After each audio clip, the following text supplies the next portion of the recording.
We're all taught something from a young age, that learning has a finish line. You graduate, you toss your cap in the air, and that's it. But what if that's not the end? What if it's actually the real beginning? Let's dive into that.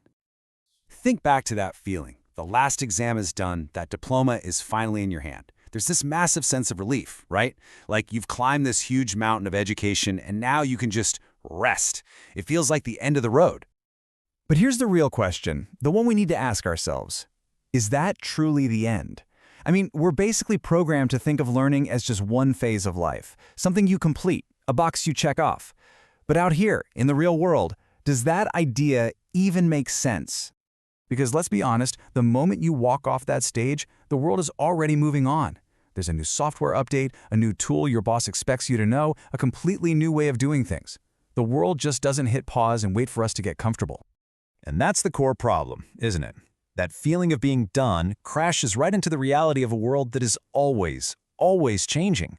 All of a sudden, that diploma starts to feel less like a finish line and more like something else. So here's a better way to think about it. Your education, that diploma, it's not the finished building. Nope, it's the foundation.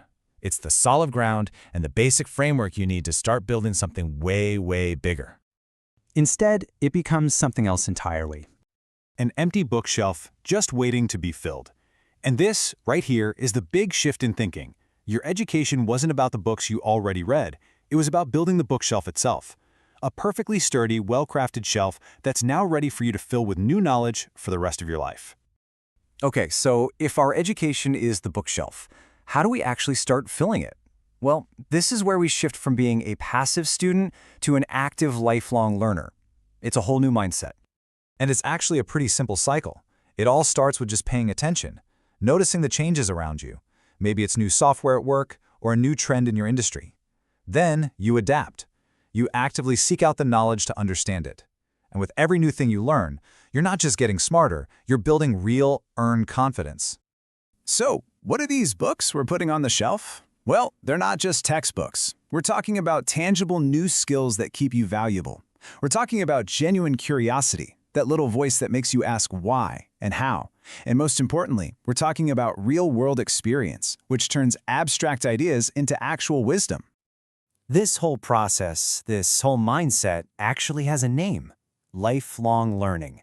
It's the simple but super powerful idea that we can and should keep learning voluntarily for our entire lives. It's not about grades anymore. It's about growing on your own terms. But what's in it for you? What's the actual payoff for keeping that bookshelf stocked? Because trust me, the rewards go way beyond just knowing more random facts. There's a super clear line connecting the actions to the outcomes. When you do simple things, like learn a new tool or read about something totally outside your field, you see real results. You're suddenly in a better position for promotion, you get way better at solving tricky problems, and you build this deep, lasting confidence that isn't tied to one piece of paper you got years ago. Ultimately, what all this constant learning creates is one clear path forward. In a world that can feel pretty chaotic and is always changing, being a lifelong learner means you're always ready for whatever's next. You stop just reacting to the future and you start building it for yourself. So let's rethink that diploma on the wall. The end of school isn't the final chapter. No, it's the grand opening of your own personal library, that bookshelf of knowledge that you get to fill for the rest of your life. This quote just nails the whole idea perfectly. The switch flips the second you realize that real learning isn't driven by a syllabus or a professor.